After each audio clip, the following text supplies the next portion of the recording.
A huge and historic win for Liverpool tonight, 4-2 at Old Trafford. Jurgen Klopp's first win at the Theatre of Dreams. The top four race is on fire. Man United embarrassed at home again. It was a scintillating Liverpool performance. It was calamities from Manchester United. Hit that like button. Hit that share button. Here we go. Liverpool 4, Manchester United 2. An embarrassing performance for Manchester United tonight. A humbling performance for Manchester United. The top four race heats up dramatically with Liverpool moving into 5th position in the league. Just 4 points behind Chelsea with a game in hand. And of course, Chelsea take on Leicester in their next game. It's in Liverpool's hands now. They can make the top four. And they deserved it tonight. They were better than Manchester United in every single area of the pitch. And we spoke the other day about teams having bottle. We spoke the other day about teams having courage in those moments. And you have to congratulate Liverpool for that tonight. Liverpool were sensational tonight. They won every first ball. They won nearly every single second ball. They were relentless in their pursuit of the 3 points. And Man United, they weren't at it. It wasn't even like they wanted to win at times tonight. And if you're 5% off at this level, you get caught out. And it's an embarrassing and humbling night for Manchester United Football Club. There is no doubt about it. We're going to share the StreamYard link very soon on Facebook and on YouTube for you to come in and have your say. But admin, as always, please hit that like button. Everyone watching on YouTube right now, currently on 200 likes. Hit the like button on Facebook, currently on 100 likes. Get that done right now. Get your super chat questions in as well. This is the Football Terrace live here on YouTube and, of course, on Give Me Sport Facebook. We want to know what you're thinking. We want to know what you're feeling as well. Jesse here says that was pathetic. I'm not going to use a swear word, but said it was pathetic, and he's absolutely right. From a Man United fan perspective, it most certainly was pathetic. I don't think you can call it anything other than pathetic. Philip Hunt with a super chat says, great early birthday present. Best performance of the season. You can't bottle the top four now. So happy, Terry. United couldn't beat our defense of Reece Williams. You know what, mate? I'm not trying to be controversial here. I don't even think it was about not beating your defense. We scored 2 goals. We couldn't play. You run our defense ragged. The next time I hear anybody tell me Eric Bailly or Lindelof are better than Harry Maguire, I think we're going to have them checked out. Do they really know what they're talking about? Shocking at the back. Shocking at the back tonight. There's no doubt about it. There's a comment here that says, Trent beasted that, getting the mojo and the mentality back. I can't actually read that. Scouse the bun, but we can't let it slip. Love the team. I hear what you're saying there. Sorry, I'm just trying to read it properly and it was on the other screen. Monsieur says, come on, well-deserved and deserved win.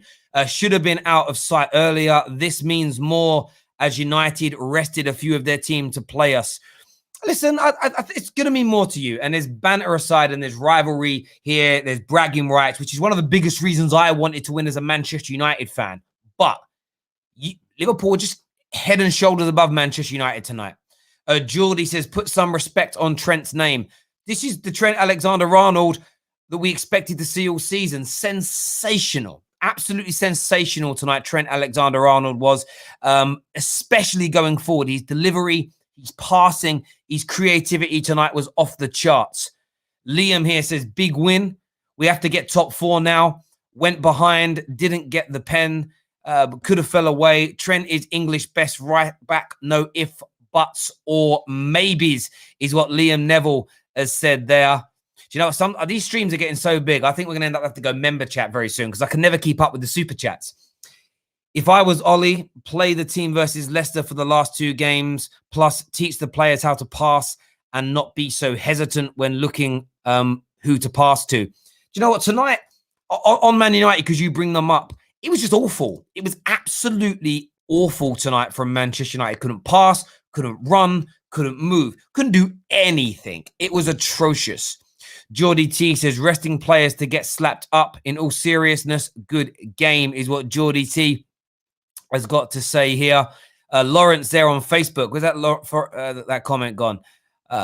Too many comments here.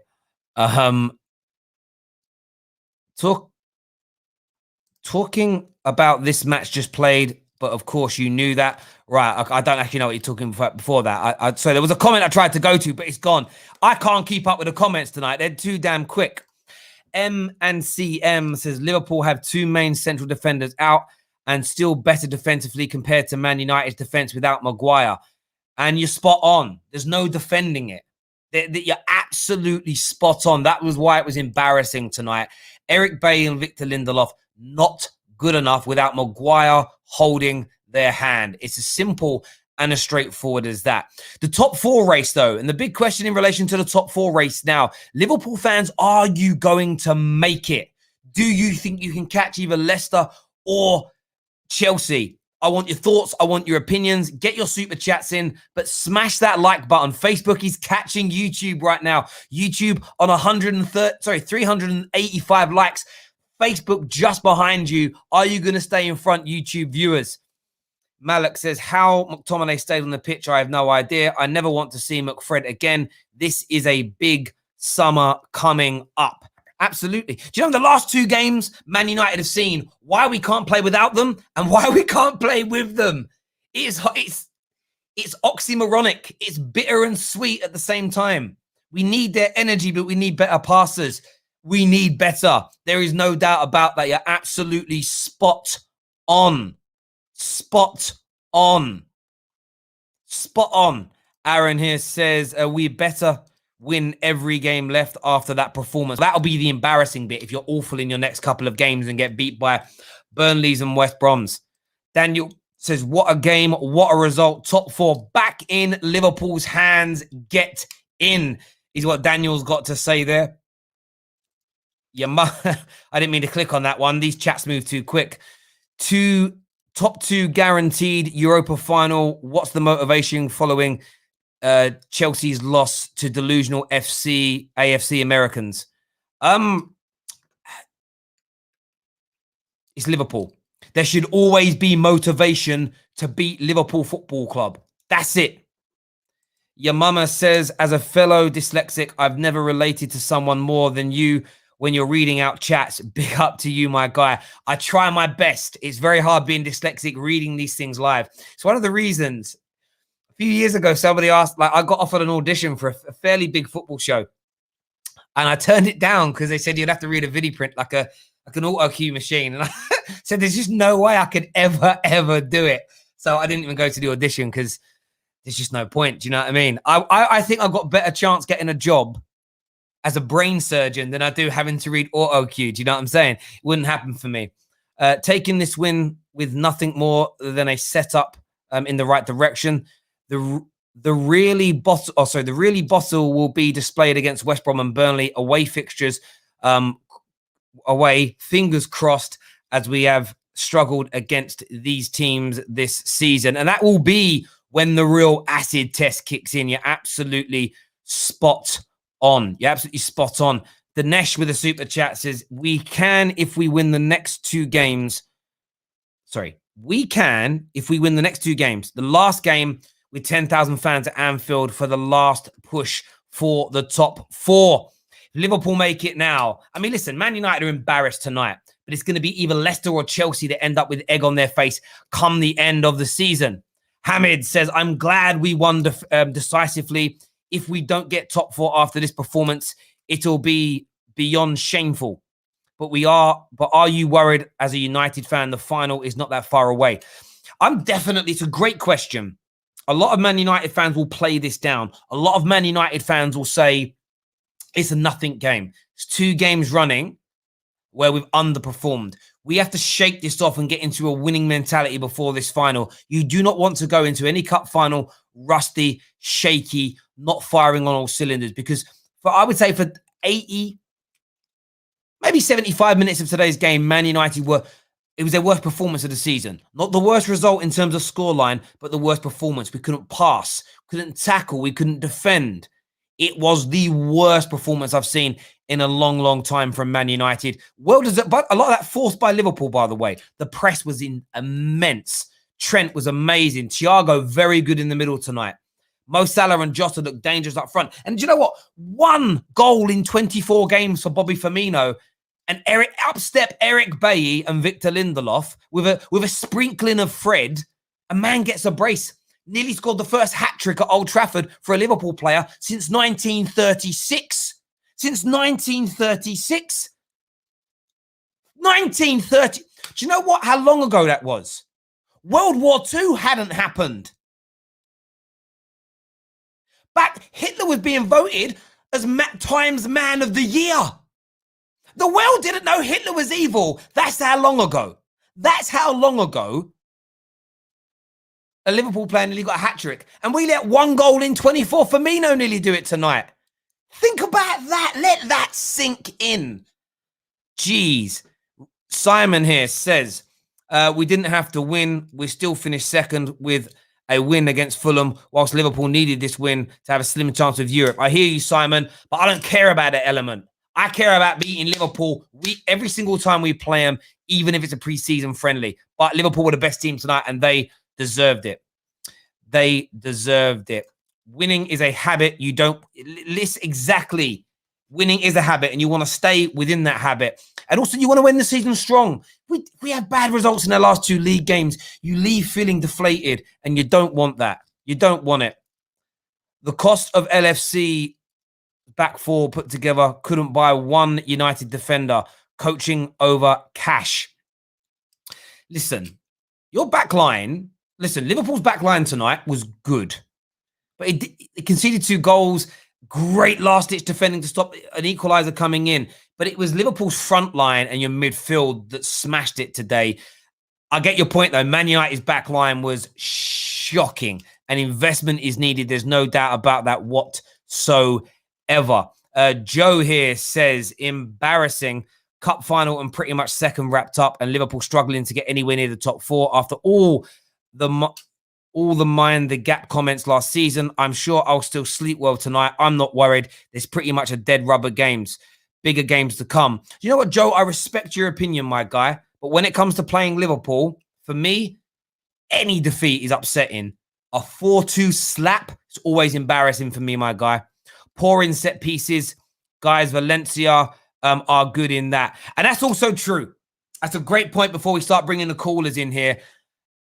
Defense is set pieces again and again and again and again. Set pieces and Fred receiving his ball with his back to the play. It's going to have to be outlawed. It's going to have to become a criminal offence at Manchester United. And they're big areas that Ollie has to address in the summer. Has to address in the summer. I'm going to share the link now for you all to come on and have your say. I'm going to share it first of all on the Facebook comments. Facebookers over there on Give Me Sport. Click on the StreamYard link and call into the show. Anyone watching on YouTube, I'm sharing it there as well. Keep the super chats coming. Win an opportunity to go into the prize draw tonight to win a football shirt of your choice by guessing my man of the match with a super chat. First caller of the night we're going to be getting on is man like Adam Matic to have his say with us. We've got KJ, Sonny, Ram. We've got Cam, Monsieur, Neeks, all backstage to go. Adam's with us next. How you doing, mate? Oh, mate, I'm sore after watching that, mate. It wasn't. I didn't think we could get a poor performance in that Leicester FA Cup game, mate. But that tonight, I don't know what that was, mate. Tonight, it was just the disorganisation. Every single player, individual performance at a low. It was the worst I've seen Luke Shaw play in the United shirt this season, and he wasn't even the worst. The major issues there are quite clear to see, mate. It is you will never win a major trophy with McFred in the midfield. Quite simple. And United need to go back to the drawing board. If we don't buy a centre-back, I tweeted this out earlier, mate. If we don't buy a centre-back this summer, we'll be 10, 15 points better off if we stop zonal marking from set pieces, mate. It is that simple now. This is an absolute joke. Well over a third of our goals conceded this season have been from set pieces. And you asked me in the middle of the week, mate, how much will we miss Harry Maguire? 6 goals in 2 games at Old Trafford, mate. That tells you exactly what we miss with Harry Maguire. Tonight, the defence got shown up for what it was. Weak, organised. It was, without Maguire, it's not organised. It's quite simple. I was talking with Liverpool fans last night, and I was laughing at the start of this game at how bad Liverpool's back line was. Mate, we just, you know what, mate, the bigger picture in all of this, and people will say, you know what, the season's over, it doesn't matter. Well, when you're competing again with Liverpool in the transfer window, because we've just gifted them top 4, and in the summer, when you're going for all these so-called big names that we really need, then that hampers us next season. You could have really dented one of your major rivals by putting them out of the Champions League. Right now, their summer window is just completely open, because all they have to do now is win their games, because Chelsea and Leicester play next. One or both will drop points, leaving Liverpool, who've got a game in hand on both of them, straight in with the easiest running you can ever imagine. We just set up their season. I said it before, it's like happy hour at Old Trafford at the moment, mate. We're just gifting people anything that they want. But I've never seen, when it takes Ole to bring Fred off, you know how bad he is.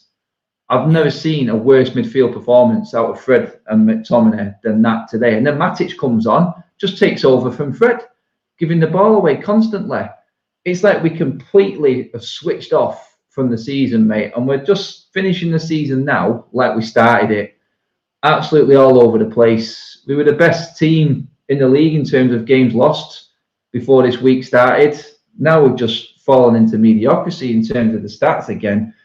But the individual performances, mate, again, we can talk about shape and everything, but we're really lacking. We are massively lacking. I mean, defensively, we couldn't pass. All we was doing was gifting Liverpool every single goal that they scored.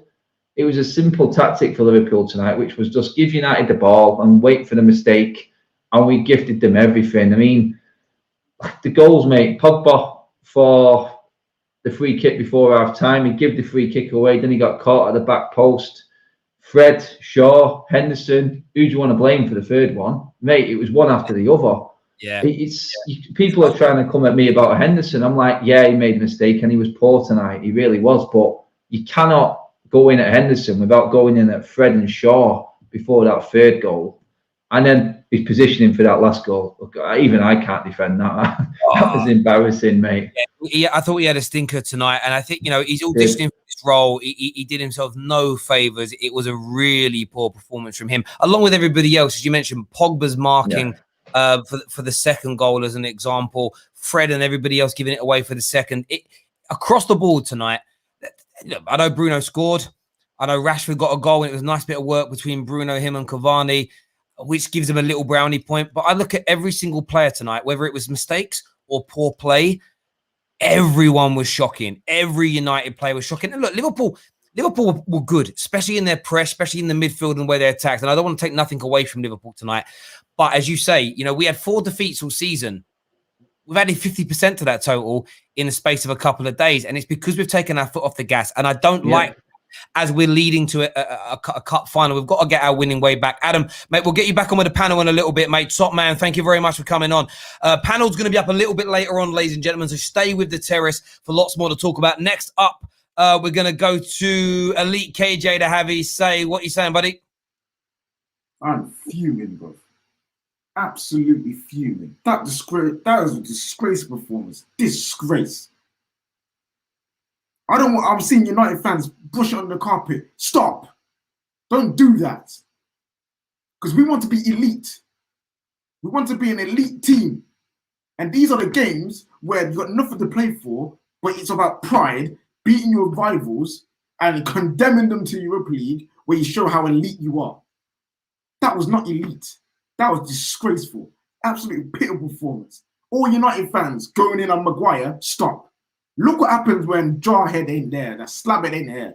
Stop calling him a fridge, because we need him back there. It's absolute disgrace. I am fuming because their goals were gifted. Gifted.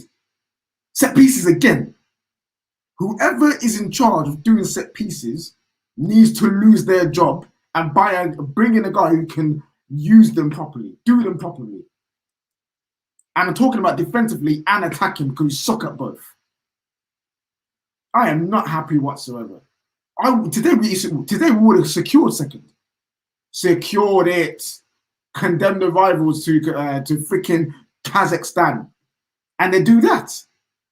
Fred needs to stop. needs to end. We need to go out and buy a freaking DM who knows how to pass the ball.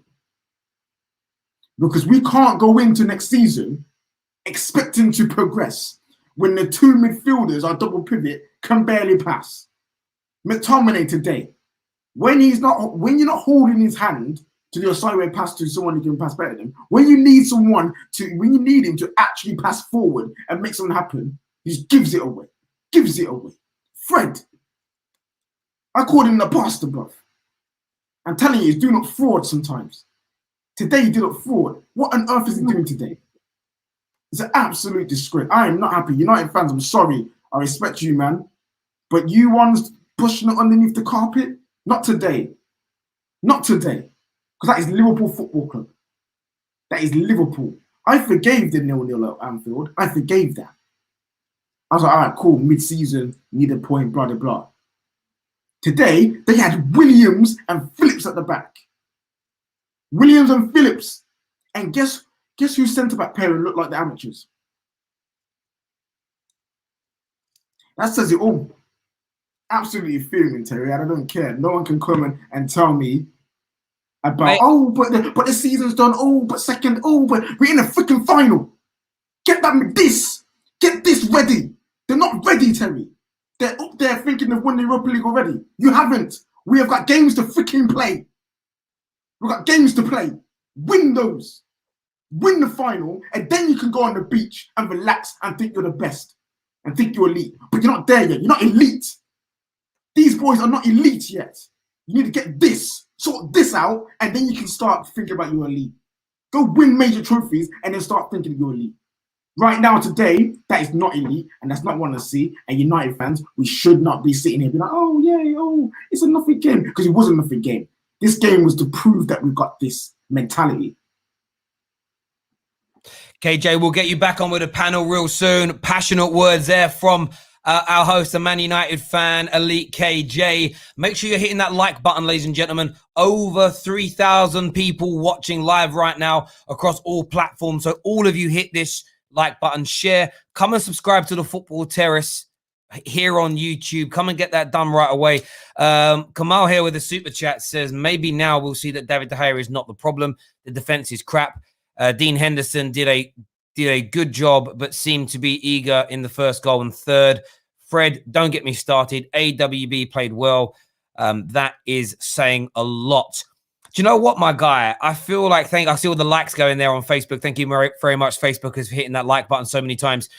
I feel like this about it, mate. It's David De Gea makes mistakes as well. There's no doubt about it. But without Maguire, there is zero organisation across that back line. And his last two games should be a message to a well-run football club that we still need work. We're still a work in progress. And anyone that thinks with a done article is off their rocker. Samuel here says, want to say this. You lot seem to be saying a lot about Liverpool's defence not being the problem, but chances missed. Look how we played when our best CB is not playing.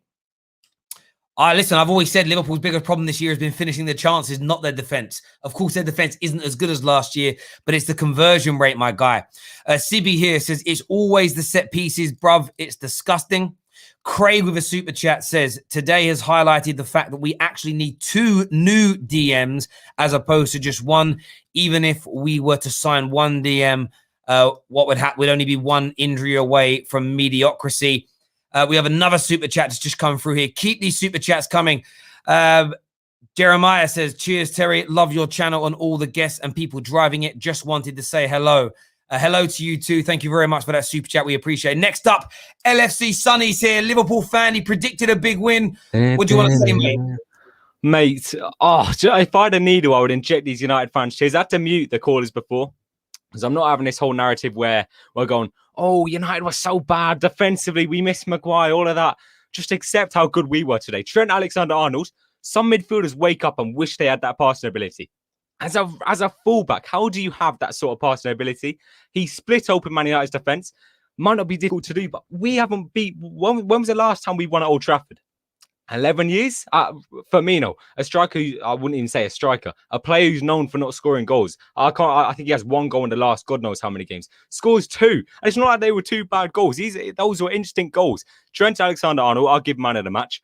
Jota, we seem to never beat United at Old Trafford. So what do? We go and bring a player who's never lost against Manchester United, comes in, scores the opening goal, and we win the game. I tried to tell you before the game as well. I tried to tell you this would never be difficult. I told you, but at the end of the stream, Man United would not be up for it. Well, Man United really up for it. And I'll say it again. I don't even think it's so much of the fact Man United weren't up for it. I thought Liverpool were amazing today. And I'll say this now. I think Nat Phillips has had more of an impact on Liverpool than Maguire's had on Man United.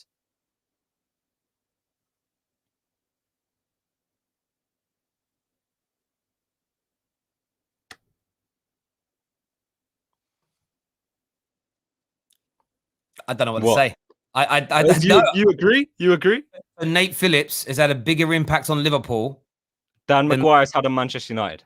So Maguire's taking Man United from out of the Champions League into the Champions League. Whoa. Where's the context? Where's the context? Taking you from champions to fifth. Where's the context? No, he hasn't. No, he has not done that. We would be so far down the table if it wasn't for Nat Phillips. He has to work with Reece Williams next to him. And even when he's had the better centre-backs next to him, he's looked like the better player. Nate, so you're saying he's better than Harry Maguire? Well, look, all I'm saying is this guy costs less than a McDonald's meal. Maguire cost £80 million. Nat Phillips, I know who I'd take. Let me tell you that. I know who I'd take. So you want Phillips next to Van Dijk next season then, I assume? No, hang on. Who's saying this? We've got good centre-backs at this club, yeah? The problem is half of them in hospital. Nat Phillips, in my opinion, has came in, had more of an impact than Maguire has had at Manchester United since he's came in as well. Explain that, though. What's he done that Maguire hasn't? Well, I look at it as if, say, you didn't have those players. I think if you didn't have Maguire, say you bought in, I don't know, someone else for even less money, you wouldn't have much more problems. You'd probably have less problems. Maguire's literally at fault for most of your goals. Phillips comes in. Did you see his last-ditch tackling today? Everything he's done, he's literally proved that if we didn't have him, we'd be in a much, much, much worse situation. Much worse situation. Mid-table, I'd say. I'll let the viewers decide. I mean, can I say this again? Defense hasn't been our problem this season. A defense of Nat Phillips, Reece Williams, Trent, who's awful defensively, apparently. The best English right back, by the way. Robertson, who I actually thought was quite poor today. Defense hasn't been a problem this season. Scoring has. So make it make sense. But you're preaching to the converted on that. I got attacked by so many Liverpool fans for suggesting it wasn't your defense and it was your attack, because the narrative all year is when we've fallen from the top because Van Dijk's been missing. No, you've fallen from the top because your attackers haven't been good enough in most games. Tonight was different. You pressed well. You won the ball well. You created. You finished when you had the opportunities. Yep. Today felt like peak Liverpool. The question I would ask you is, why has Jurgen Klopp not been able to get you to play like this for 90% of the season? I wouldn't blame it on Jurgen Klopp. Come on, this is a very fresh sort of team. A very fresh sort of team. And you know what as well? I haven't even spoke about Wijnaldum. Wijnaldum actually looked like he wanted to bring the ball forward today. I've not seen that in some time. So something must have changed in this last week. Wijnaldum originally wasn't even a lineup to play you before the game got cancelled last week. I was over the moon. Plays today, I thought he was very good. I thought in that first half, he was the only player who wanted to get forward. But 4 goals. When was the last time we scored 4 goals? Thank you, Man United. That's what I'm saying. Thank you, Manchester United. How confident are you now that you're going to make the top 4? We're making the top 4. There's no way we go away to Old Trafford, beat them 4-2 when we haven't beat them in God knows how many years and not get top 4. We're getting top 4. There we go. Sonny has spoken, ladies and gentlemen. We'll get him back on with the panel a little bit later. Sonny will be back with us on the show in about 10-15 minutes time. Jess Dyer here says, didn't Phillips literally score an own goal today? Well, they've given it to Bruno because it was going in. But listen, everyone's entitled to their opinion. I think what's interesting is like Maguire's taken Man United from being not in the Champions League to in the Champions League 2 years running. So there's been progression there. We've moved forward there. Defensive metrics have all improved. Phillips has done a good job. Phillips has done a much better job than people thought he would do. But he's got like one of the best teams in England playing in front of him that just haven't finished their dinner. But if anyone agrees with LFC Sonny, is Nate Phillips better than Harry Maguire? Has he had a bigger impact at Liverpool than Maguire at Man United? I want your thoughts and feelings on that. That's what's been said. Jeremiah here says, I agree that defense wasn't our issue this season. Just couldn't finish our dinner. I'm not attacking you here, Jeremiah. Why was I getting so much stick for saying this? Don't come on the football terrace and act like you're teaching me this. I've been telling Liverpool fans this since day dot. It was your strikers and midfield, not your defense. Why you were losing out? Come on. What is this? It's like, oh, we've just discovered fire. Bruv, I've had central eating for 5 years. What are you doing, bruv? What is going on here tonight? United don't need the game. Liverpool does. Happy feet is what Emmy has got to say here. Keep hitting that like and share button. Next on the show, we're going to go to Neeks. Neeks is a Man United fan. What are you saying? Listen, I was disappointed in it, but Sonny came chatting pure trash. And for his sake, you better hope Liverpool get top four. Because Liverpool conceded 22 goals, I think it was, in 2018-19. They conceded 33 goals in 1920 when you won the league. You conceded 41 goals this season, and you still got 3 games to go. In the season before Maguire came, we conceded 54 goals. We conceded less last season and this season than the season before Maguire came. What the hell is he talking about? And you know what? Everything before that, I was like, fair enough. But you know when people get a bit too big for their boots and they go that step further, you're like, why? Now I gotta call you out. You better hope you get top 4 in it. I did say 4-2. I said it for Man United though. Yeah, that was bad. That was so bad. Other than Wan-Bissaka, I don't think anybody from back to front can be pleased with that performance today. Yeah, Rashford got to go, Bruno got to go, you know. But other than Wan-Bissaka, I think Wan-Bissaka played well. I think he looked like he cared. He looked like he was trying from minute 1 to minute 90. I'm not even going to say that if some of the guys didn't. I think some of them were on the beach. Luke Shaw didn't play well today. I don't think he was great against, was it Aston Villa or Roma? One of the last 2 games he played. A lot of these players are on the beach. And it's like, do they not realize, one, that these are still competitive games? We talk about integrity of the Premier League.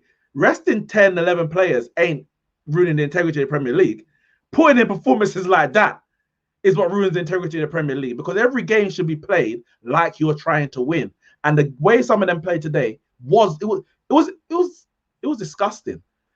We talk about we need we need a centre back. Maguire wasn't there today, and he obviously didn't play against Leicester. But if Maguire's injured for any period of time next season, we don't get a centre back, where the hell are we going to end up? Are we going to go back to conceding 50+ goals a season? Because that's what we were doing before we got one in. That defense, that midfield partnership of McTominay and Fred, I mean, we know it's dead. We've been knowing it's dead. Today, completely exposed. Individual errors for every goal that Liverpool conceded, but they could have scored more. It was garbage, utter garbage.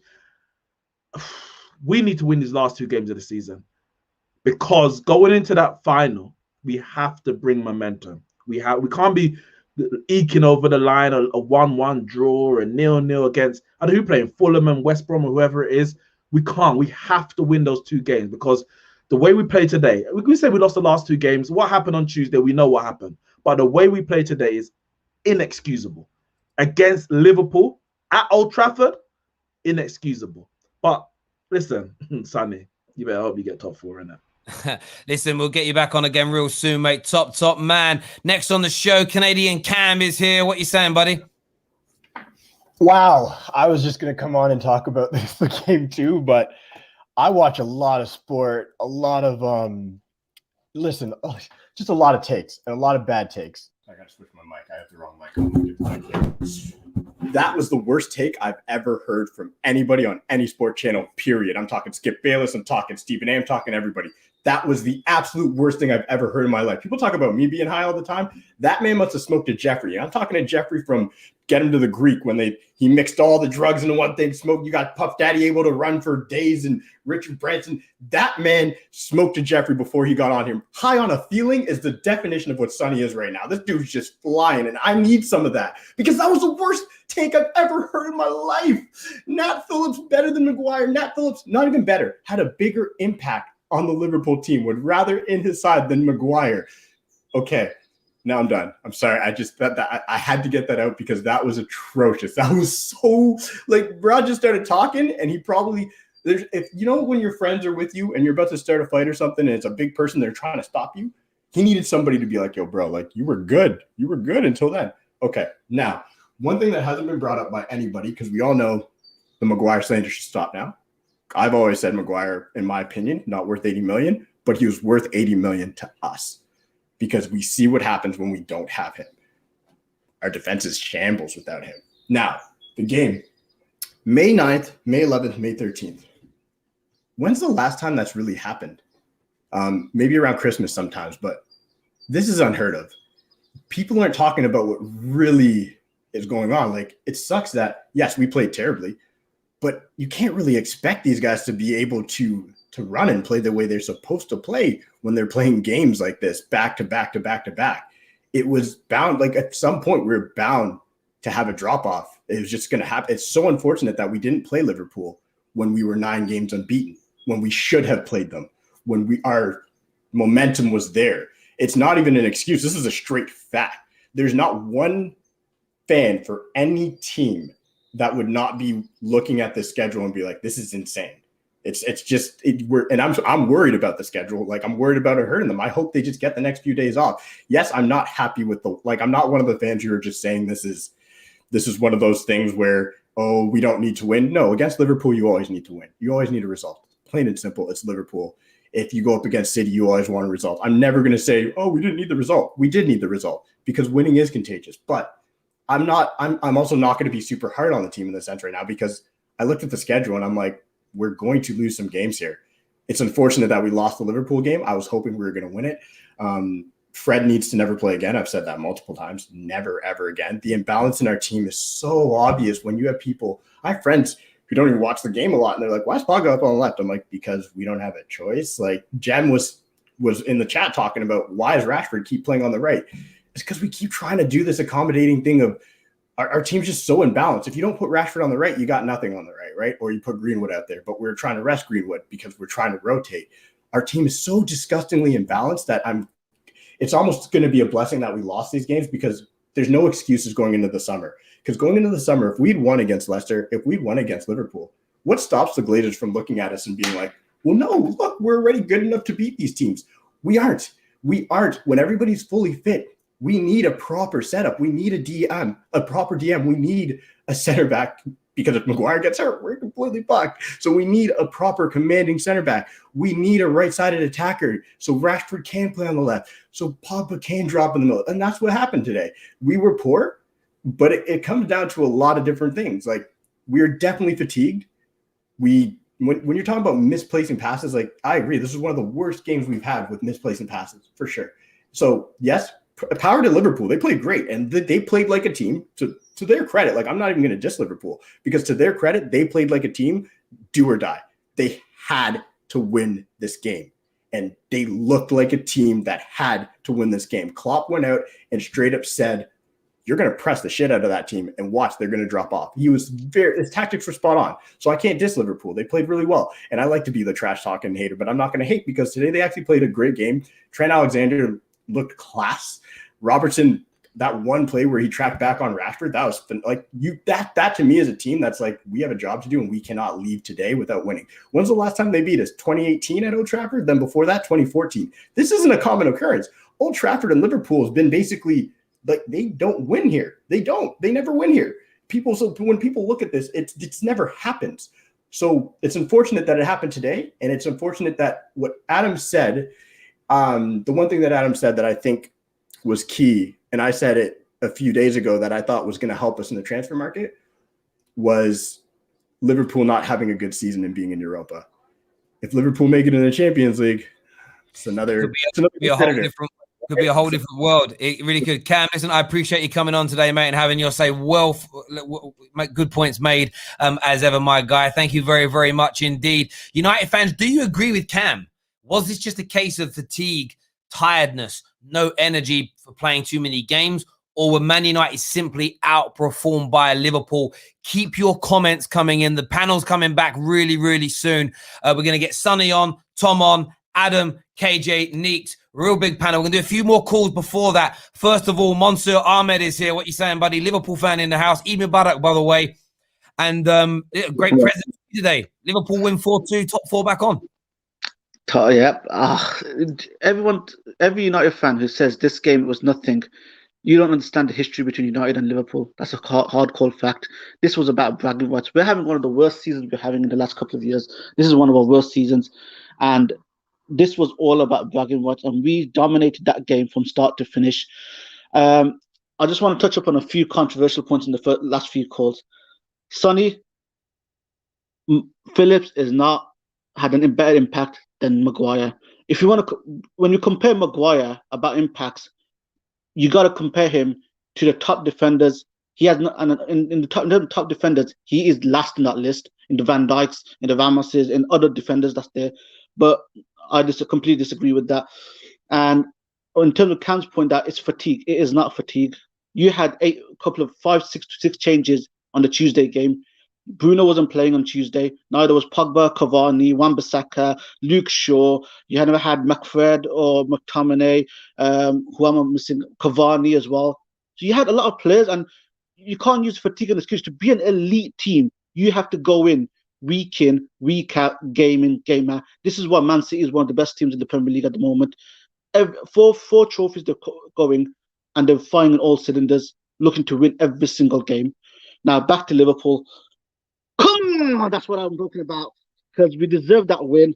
That was Liverpool at its best, pressing from the front, finishing the dinner, and this is why we are coming back next season. In terms of top four, the only thing I'm worried about is this game was suited to us because United attacked. But West Brom, Burnley, they're not going to attack us. They're going to sit back and wait for the counter-attack or get a corner.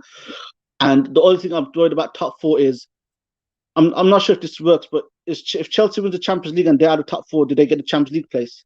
That's the only thing I'm worried about. If Chelsea finish fourth and win the if Chelsea finish fifth but win the Champions League, then the top four stay the same and Chelsea go in. You can have 5 teams from England in the Champions League, but you can't. But only the top 4 positions in the league can make it.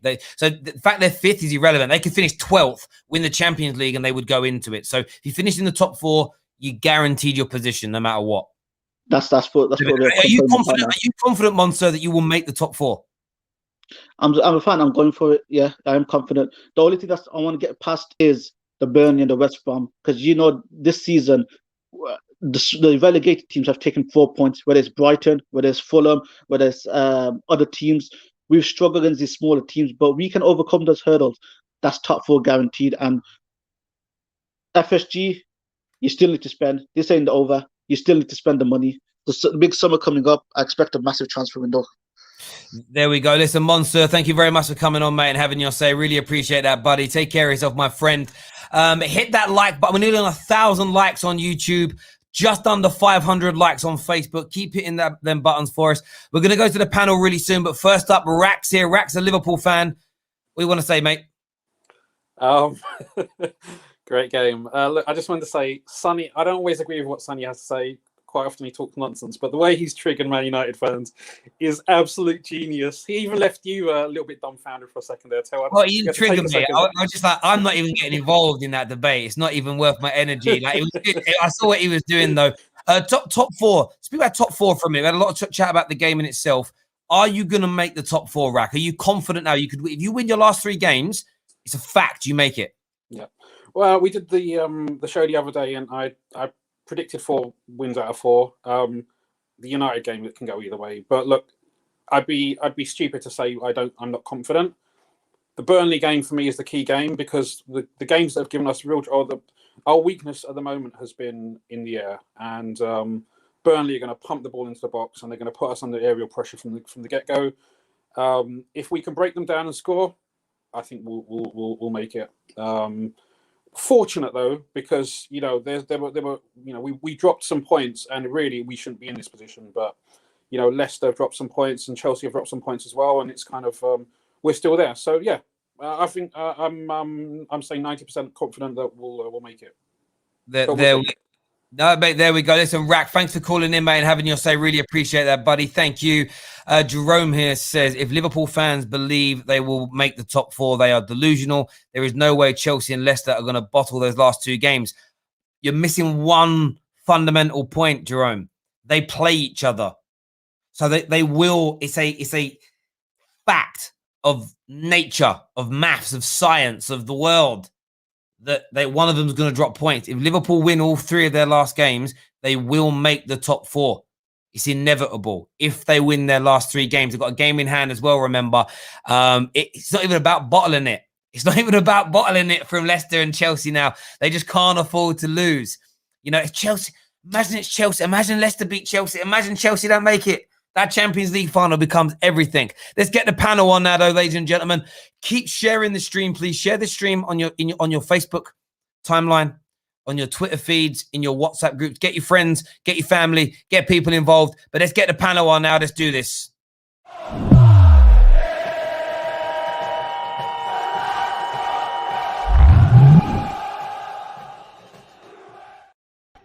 Welcome. One and all. We've still got Ram and we've got Peterson, a few others backstage. We are going to get on calls with very, very soon. There's one thing I have to do though before we do, Terry.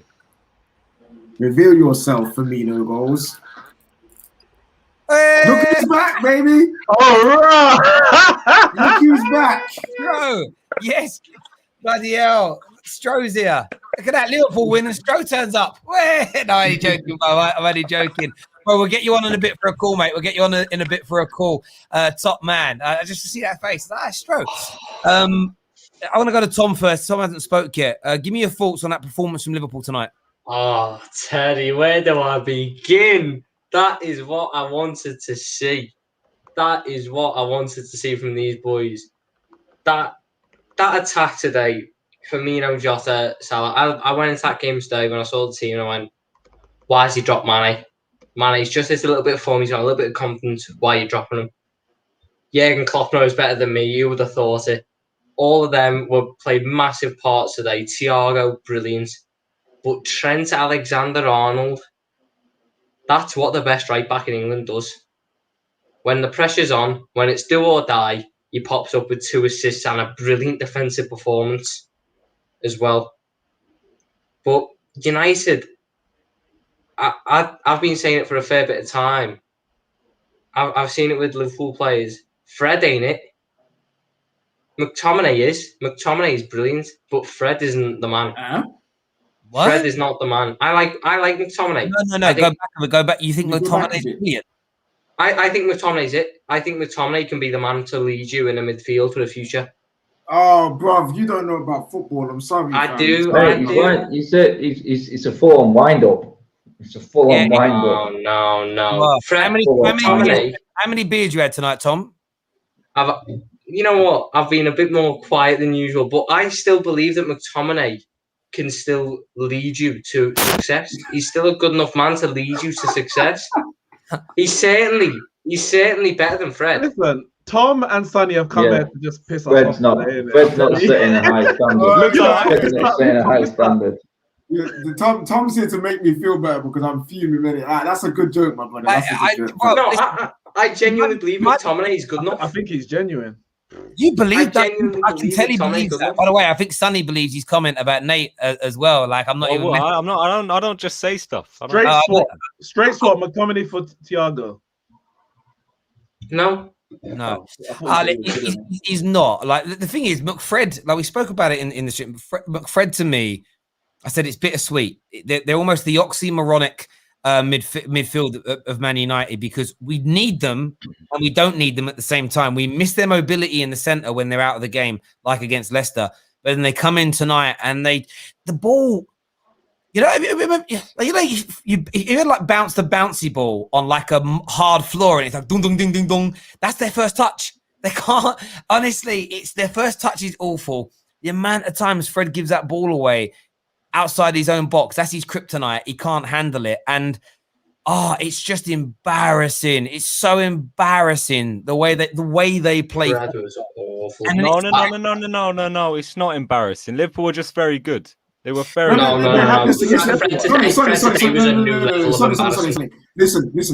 Listen. I can take you to a brothel and you can get someone to do whatever you want to do with you, fam. I know you want everything. No. I know you want everything to go your way tonight, yeah? And we can go and get you, and you go get you someone to do that. But I'm not gonna sit here and get you all happy like that. But that's not my job. I'm focusing on my team, bruv, and my team only, bruv. You guys played well. Well done. Fair play.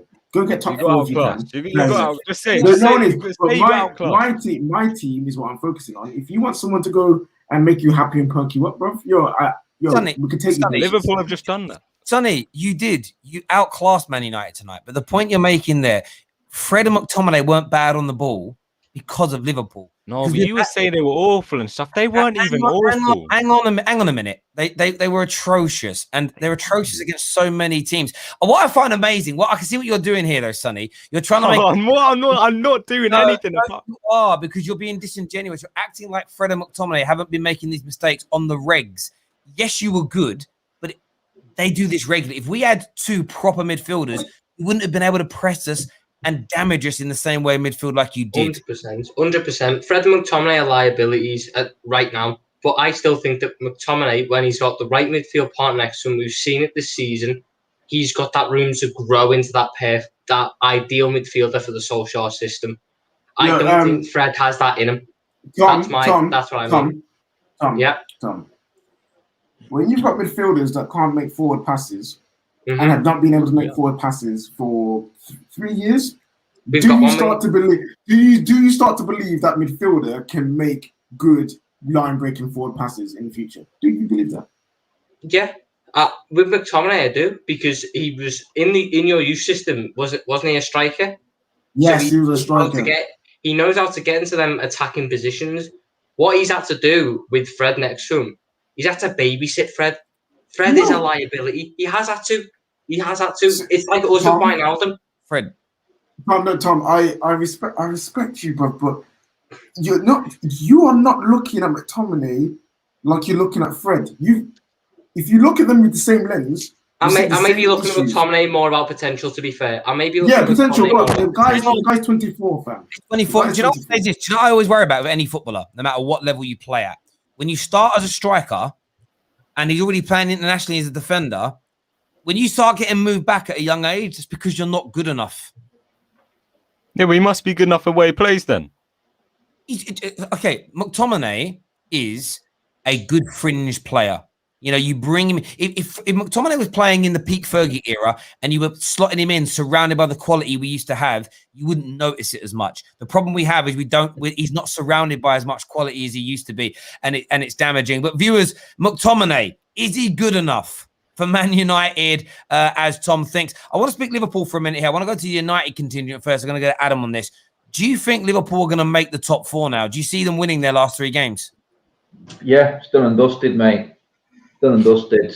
We just opened the gate. It's like I said, it's happy hour at Old Trafford this week. Come and get what you want. We just had control of everyone's top 4 jeopardy, and we just gifted it out, basically. But Liverpool are cruising to top 4. It's done and dusted. I've seen who they've got to play left. Chelsea and Leicester have got to play each other. It's just completely opened up for him. And to be honest, I think tonight's just give them that bit between the teeth, just to go on and say, you know what, we can actually finish this season on a high. Bigger thing that I looked at tonight from that, in terms of both teams, is that not one of these teams on this pitch tonight are challenging City next season. I just don't feel like we're anywhere near that level. I think Liverpool drop off this season, even with Van Dijk back in that team.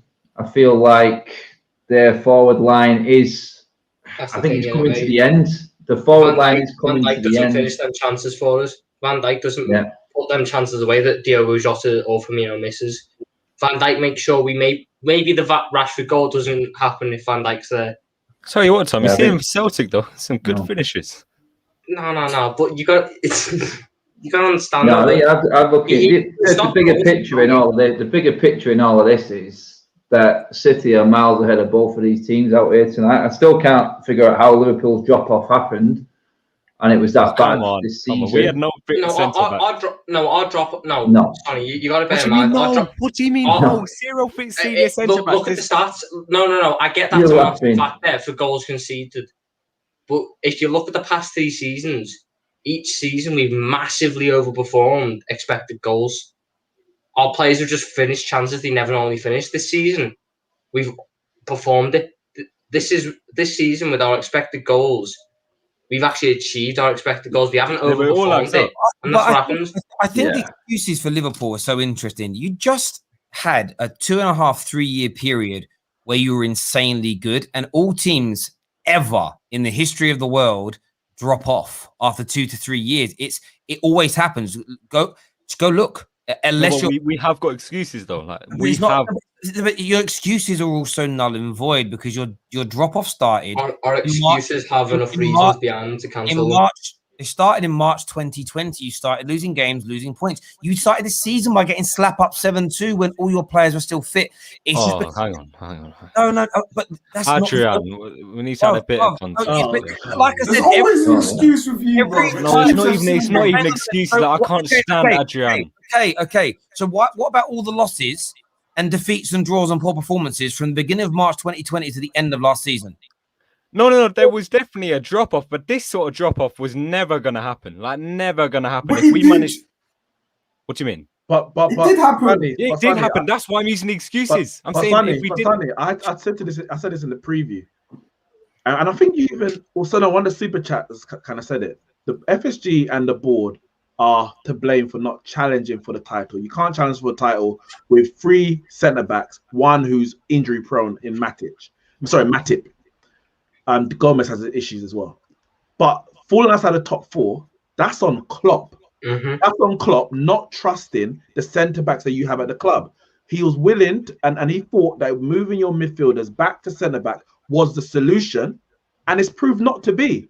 Because as bad as you're, you know what, Neeks, I agree with you, but I disagree with that. He doesn't trust the centre backs. Once again, as bad as the centre backs you may think they are individually, Reece Williams, Nat Phillips, Kabak, whatever, your midfield has been even worse, and your attack has been even worse. And you've moved Fabinho back into the midfield, and I think you've won every game since he's played there. We have. So Klopp has to take a big. It's not simply my defenders are. I don't see how. I don't see how you can blame your defense and your injuries when Nat Phillips is better than Harry Maguire and has a big. But that's one of the reasons why he's better. So if that's the case, you can't be using. Sorry, did you say that? The defense is the reason why. That's the point. That's the point, Sonny. No one's saying that the injuries you've had haven't had an impact, but I think what's been embarrassing for a lot of Liverpool fans this season is everything that's gone wrong. There's been an excuse for, rather than do you know what, Klopp got that wrong, or do you know what? No, we are saying that though. Let me finish. But you're not, because you just every time you speak about why you're falling off, you go, but the injuries. But I never once have you come on in and said ever, Sonny. You know, do not say this. I said it in literally before the game started. But you're just talking here, but it's never the centerpiece. It's always the cold side dish on the table that no one wants. Do you know what I mean? It's never the Klopp made this mistake. Mane's been awful. Firmino's finished at the football club. Thiago's been a terrible acquisition this year and needs to improve. I said all of that. No, but then listen, it's always the injuries. Oh, little mistake over here. Do you know what you're like? You're like that advert for kids' toys. Buy the new Tyco Rebound. Battery's not included. You're the battery's not included bit right at the end that no one can hear. Like, speak it with chest. You know where the mistakes are, bruv. Listen, and Liverpool, it's going to be an interesting year next year when you've got all these players back, because then there is no excuse because they're all going to be fit again, which is going to be important. Before we go to more calls, I want to ask the Man United fans a question. I want to go to KJ on this. Has Dean Henderson failed his audition? Talk to me, KJ. No, he has not failed his audition. He's a young goalkeeper. Mistakes are going to happen. Come on. Mistakes are going to happen. He has shown that he's had quality games for us when he's played in that position. And today was one of his poorer games. So for me, he hasn't failed his audition because it's going to take time. If you're willing to take time with our younger players, then you're going to take time with Henderson, because for a goalkeeper, he's still very young. So he hasn't failed his audition for me. It's just another part of his process of learning to become a top goalkeeper. I'm calm. How about yourself, Nick? You seem like he has failed. Nah, you know what it is? And I'm not even putting on KJ. A lot of man and woman, but a lot of man tried to retire David De Gea. They tried to retire David De Gea. And I said it at the time, like, how dare we? How dare we? Dean Henderson hasn't proved anything. He had a good season at Sheffield United and he made mistakes, but because you're playing for Sheffield United, nobody cares. He made a big mistake against Liverpool in that game and it gets brushed under the carpet. This performance today won't be forgotten because it's Manchester United. It's a different kind of pressure. Has he failed his audition? No. I think right now, he is not ready to be Manchester United's number one. Not saying he won't be. We don't know what's going to happen with David De Gea. But I don't have confidence going into next season to say this man's going to put in performances like David De Gea was putting in when we were winning Premier Leagues or when he was our best player. He was winning player of the season. Dean Henderson's nowhere near that level. He has very good attributes, such as even today he came out and swept the ball on the far left-hand side when Lindelof was running. But then you get the error for the third goal, and then his positioning for the fourth goal was horrible. He left the whole goal. Yeah. Listen, I played in goal before. I've done that before. I'm an amateur. I can do that in an amateur because no one's watching me. You can't do that at Manchester United. He has got a lot to learn. But on that note, but this is good because this is what this period is about. Let's see if he's ready. So far, he ain't shown me that he's ready. This all comes down to Henderson coming into the team at the wrong time again, with so much else going on around him today. Let's just say Alisson today, I thought he was crap. It could have been all talking about Alisson with the mistakes he made early in the game, but no one's going to talk about that because Liverpool have just won out so many trophies. It's not highlighted as much. Right now, every single one of them United players is under the microscope. We've got people slugging off Bruno, who's creeping up to 30 goals from midfield this season. You know what I mean? This right now, it's a horrible time as a young player to be coming through at Manchester United. Scott McTominay will never make it at Manchester United as a first-team player. I'm confident about saying that. He's a good squad player. That's it. You've got Dean Henderson coming in right now. When David De Gea came in, he wasn't absolutely shocking, but he was poor. It took him a while to settle in to the pressure that Manchester United was, and that was with decent players in front of him. Dean Henderson is up against it completely. And let's be honest, the first two goals, not Dean Henderson's fault. Not Dean Henderson's fault. First half could have been a totally different story if Pogba didn't give a petulant foul away and then completely lose his man at the back post. If Lindelof had an ounce of muscle on him, he might have been able to clear the ball away before Jota gets the flick in. But we know what we're like from set pieces. Our defence is weak without Harry Maguire. We've just been talking about how important Harry Maguire is to this defending organisation. Today, Liverpool took advantage of what was going on with Manchester United and they went for the jugular and it paid off big time for them. I think Dean Henderson right now, he's just come into this team when every bit of pressure is on every single one of these players. You talk about the third goal and the mistake, but everyone keeps forgetting about Fred giving the ball away, then Shaw giving the ball away before it even got to Dean Henderson for all his mistakes. Exactly. There's countless mistakes before it even got there from players that have been playing in this team for nigh on what? Shaw, best player this season, he'll get brushed under the carpet because he's had a great season. Fred, in the first place, he's had 2 seasons now to prove what he is. He's shit. That's what he is. And he will never, ever make this Manchester United team. He's done for me. He was done last season for me. I've not known a player get so many chances. Not one player at this football club has had the amount of chances that Fred has had. Fred, you know, we will win nothing with that midfield. I agree, Adam. And that mistake he made tonight was so reminiscent of what happened against Leicester City in the FA Cup, and the amount of time in the last 2 or 3 years that he has made that mistake. And the painful bit is he had a kind of 8-9 month period where he kind of stopped making those mistakes and he looked really good. And there was that hope of, has he turned that corner? But he's regressed again this season. He's gone back to type, and it shows that was just form.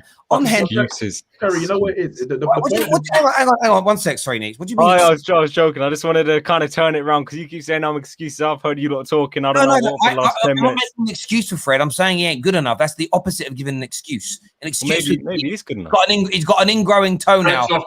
Fred is not good enough. Fred he's not. The thing Maybe is, there's a reason why your manager trusts him. The reason why Fred has been exposed in the last, let's say, year or so, you know, outside the period that we just mentioned, the 8-9 month period, is because we're trying to change from a counter-attacking side into a side that takes care of that dominates possession, push forward.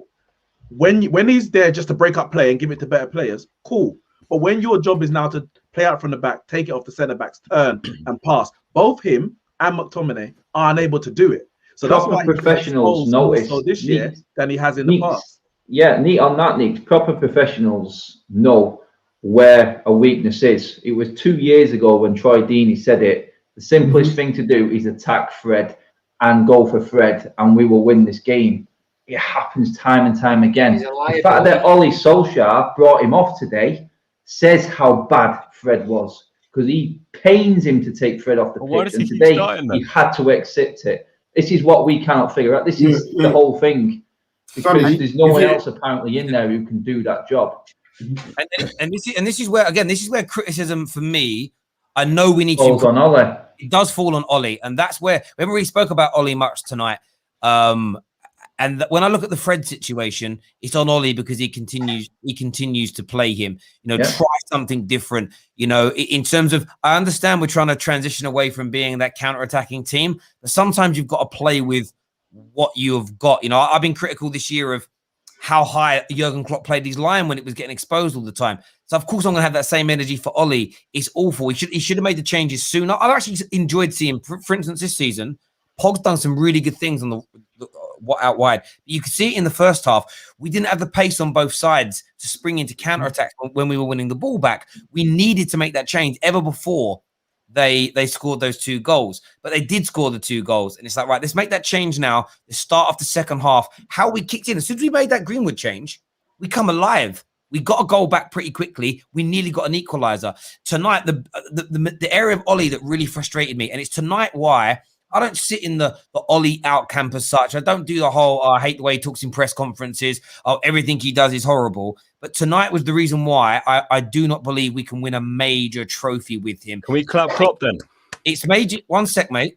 It's making the decisions quicker and sooner, and it's spotting this. He makes too many of the same mistakes on a regular basis. The Fred thing is one of them. He's been awful for weeks now, and he continues to play him. If you are going to play Pogba on the left, you can't play Rashford on the right because Rashford isn't any good on that right-hand side. Now, I get why Greenwood didn't start because he started the previous 3 games, but manage those games better. If you know you're going to start Pogba, give a Matter start. At least he plays on the right-hand side. It's this notion time and time again of playing people in positions they're not very good at. And as much as Fred was awful. Shoehorning. Yeah, exactly. And as much as Rashford was on that side there, we have to look at the manager in these circumstances, and that's where the difference is, generally speaking, between the Klopps, the Tuchels, the Peps, and the Ole. That's one of the biggest mistakes and issues. If Pep played a player in a CDM role and they flopped once or twice, he doesn't go back to it again. He doesn't do it. He really doesn't do it on a regular basis. But Ole, it's just that persistence. It worked for a while. It stopped working now. Change it, because all you're doing is damaging yourself further. You really are. I want to go to some more calls, get some more people on to have their say with us right now. That's the wrong button, Terry. That's the right one. We're going to get Stro on with us now. Liverpool fan is back with us. Congratulations tonight, mate. What do you want to say? Just echoing what you guys have said. I think first and foremost, in my opinion, never a penalty. Whether it's a new game or not, whatever the rules are now, never a penalty in my eyes. I think Solskjaer got it horribly wrong. And I agree with everything he said. He should have made the change at half-time, because when you brought Greenwood on the counter-attack, you were deadly. And listen, I was one of the only Liverpool fans that sat here on this show and called our drop-off back in March after the Watford game, during the lockdown, even though the title was won. I've been the one that's been criticising Firmino. You could never thought it'd be as drastic as it was, but you knew that a drop-off was coming. But here's the thing which is crazy is, you look at our season specifically, you look at the Burnley game, for example, the Brighton game, the Leeds, the Newcastle game, there's a recurring theme. We're missing massive chances and massive opportunities which we're not putting away. But then on the flip side, we've not got the defence to then hold out in the game. So, for example, the Newcastle game, if we had a solid defence, we win that 1-0 like we've done last season. So the two go hand in hand. But our main problem this season hasn't been the defence, it's been the attack. It's been awful. Mane's fell off a cliff. I don't know what's happened to Mane in terms of his form. It's nice to see him actually come out and openly admit and say, look, I need to do better. But next season, they need to be firing on all cylinders, because City started slow, and it was only until after Christmas where they really kicked in. Like, they were 14th, I think, in December at one point. Like, they came out of nowhere, and I said it on the show, I've said it on numerous shows, if the first team to put a run of games together would go on and win the league, and that's what City have done. They were just the most consistent after Christmas. But let's not make out that they've been absolutely fantastic all season, because they haven't. It was since past Christmas, and I thought United had a big opportunity in January when you came to Anfield. When we had the likes of Henderson and Fabinho at the back and you were firing, if you win that game, I think that does wonders for you in terms of morale, in terms of what that can then kick you onto. And I thought Ollie bottled it then. And then I look at it tonight, and I just think his in-game management's poor. He's always making similar mistakes. His substitutions always seem to be later than what they need to be. And I think he messed up again tonight. I really do. No, mate, I agree with you completely on that basis, and he deserves a criticism. I mean, there's a comment a moment ago, I don't remember who it was in the comments, was like, I can't believe we're turning on the manager. It's not even about turning on the manager. It's just calling a spade a spade. And tonight he made mistakes. He keeps playing Fred. He keeps putting Rashford out on that right-hand side, and it doesn't work. And you can't not criticize it just because you rate him or you like him or he's the legend of the football club. I just think that's wrong. In terms of Liverpool, Stro, though, do you feel you're going to make the top four now? Are you confident you can do it from this position? I'll be honest, I was on a third eye view for the past 3 weeks, and I was not confident we were going to make it at all. Results have kind of gone our way. Obviously, we've got Chelsea and Leicester that need to play each other, so one of them's dropping points.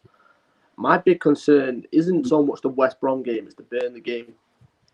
Just, I don't know what it is. There's just something about going away to Turf Moor which concerns me. But if we put in the kind of performance that we put in tonight, then there's no reason we shouldn't be. This Liverpool team, regardless of how injuries-driven we've been or injury-stricken, regardless of whatever we've been through as a unit this season, we can still get top four. And what that does for our transfer window changes it drastically. And what that does for our next 2-3 years is huge.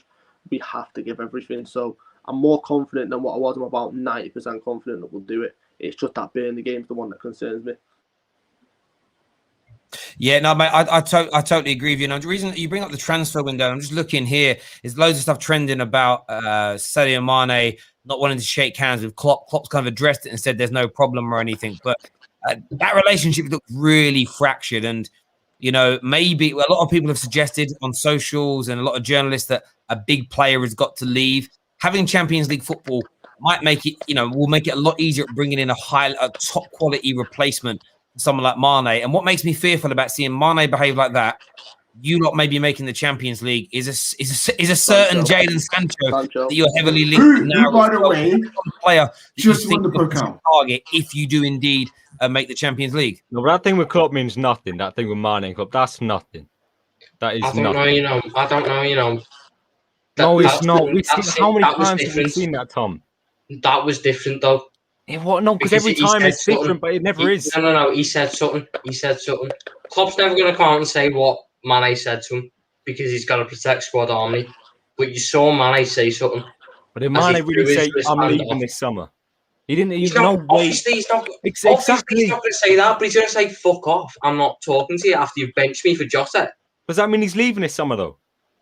It's a bit. Sonny, what I would say to you on it is this: some of the world's leading transfer experts are saying you're not. In fact, some people very close to Liverpool are saying you're not buying anybody big unless somebody big leaves. That's the model. Mane hasn't looked happy for a long, long while. It's him and Salah are the two that are linked with the move away because no one else is raising you any money. It just kind of fits. Today is an isolated incident, may not be the reason. But for me, I think there's something of some sorts in there, maybe. Listen, Stro, thank you for coming on, mate, and having your say. Really appreciate that, buddy. Great having you back on. I know you've had a lot of time. Mate, all right? Yeah, peace. Top man. Cheers, mate. Thank you very much. Next thing was Sadio Mane, though. Sorry. I just need to say this real quick. Go on. Sadio Mane has overperformed every sort of expected goal stat for the past 2 seasons. He's not a good finisher. He's an awful finisher. You need about 3 clear-cut chances to score. I wouldn't be bothered if we got rid of him for Sancho, because imagine how many more chances we create. I just don't think we will. You're facts, Tom. I'd rather be focused on getting rid of him. I don't want either of them to go. I've got too much of a connection to them. I've got too much of an affection. But if one of them had to go, it'd be Sadio Mane for Sancho. That's what I'd do. Listen, I never understood. I never understood the slander that Salah gets from a section of Liverpool fans, and the fact that some Liverpool fans even try and put them on the same level. Look at what Salah's done. For me, remember, Mane and Firmino were here before Salah, and Liverpool were just about getting to the top 4. Salah joins, Champions League final, Champions League winner, Premier League winner, record goals, and people are like, "Oh, he's selfish." Yeah, and that's why you got to the Champions League final and won the Champions League and won the Premier League. Like, have some I want my main goal scorer to be selfish. If my main goal scorer isn't selfish, what happened was Salah was getting all the praise, rightly so. Mane was like, "Well, I want to get some praise as well. Can I take penalties? Pass to me." Like, there was a game he played against Spurs a few years ago. I remember, terrible. They didn't want to pass to each other. The toxic relationship them two have isn't good. Now, unless it gets sorted out, unless I saw it on the pitch myself. We've seen loads of players do that. Sorted out, one of them have to leave. And if I'm Liverpool, I'm selling Mane way. The only saving grace Man United have in this whole Jadon Sancho and Mane leaving and the Liverpool thing is the fact that Sadio Mane, Liverpool ain't going to sell him for 50 million. You know what I mean? They're going to sell him for a lot of money. And right now in world football, there are not many teams who could afford Sadio Mane in their teams. So for me, it's like, knowing that, I just pray to God it doesn't happen, because Jadon Sancho just led his team to a Pokal, fam. The German FA Cup, 2 goals, 1 assist. And people say that he's overrated and he's not needed for any team. Bruv, Man United, Liverpool, Chelsea, those 3 teams there with Jadon Sancho in are so much better. So I hope that Chelsea don't even go for him. I hope that Liverpool don't find any buyers for Sadio Mane, and Man United just get it done. On football Twitter so much, KJ. One thing that I've heard is Sadio Mane makes the full. Sorry, yeah, go ahead, Terry. Sorry, I just want to around the Sancho thing. This is about Man United being a proper run football club. Dortmund want the deal done before the Euros. Liverpool are not selling Mane, in my opinion, before the Euros because of the size of the transfer. Very rarely. Cristiano Ronaldo was done very early on. Sometimes you get, if a deal's done the year before, but it doesn't go through to a year later. Eden Hazard was quite quick, but that's because it nearly happened the year before, if that makes sense. Very rarely do those big deals go through straight away. That's why if Man United, it's what makes me fearful. If Man United were a proper run football club, we'd just get that deal done and we'd stop anybody else from getting him. But that's what I'm fearful of, because we are run like a croc. You can say that for every club, though. What? You could say that if FSG spent a bit more money, if Kroenke was a proper run football club, you could just say the same towards them.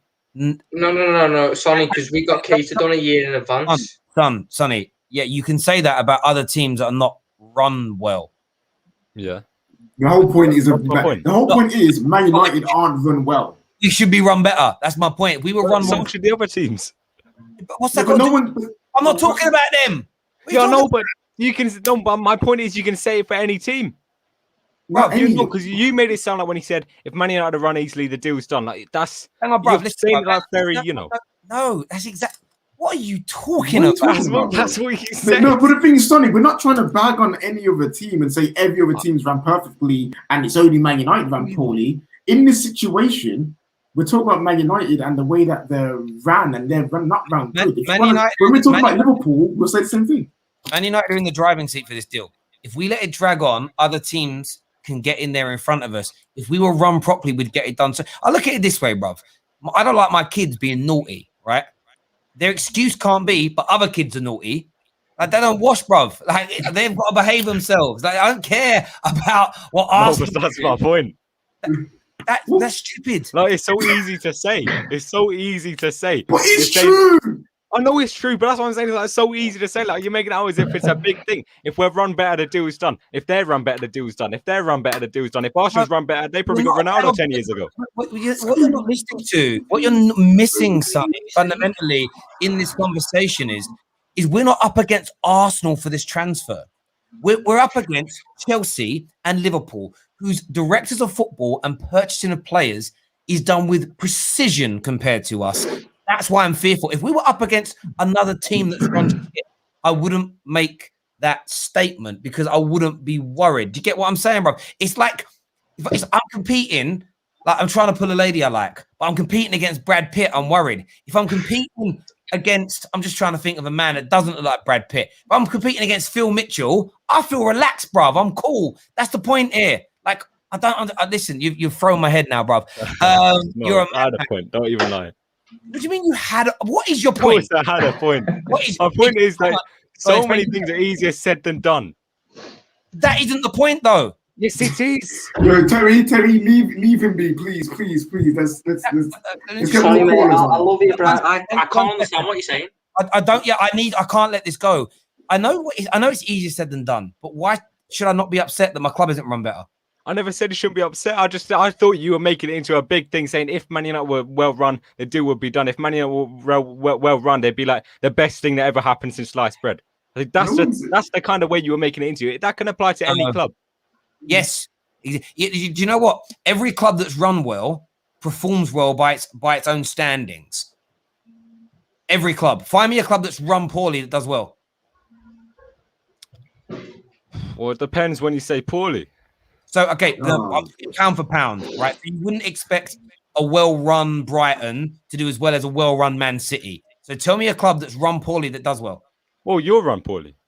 We don't do well. We haven't won the league. Oh, since no, you do well. Come on now. You're second in the league. You think Man United have done well in 8 years? You're still doing well. But sorry, earlier today, you were saying, oh, well done, you finished second.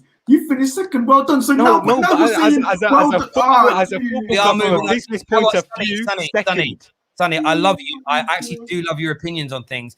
But if you said you've got a point and your point is Man United have been doing well in the last 8 years, we're going to move on to Peterson here. Peterson's with us. He's a Liverpool fan. What are you saying, bro?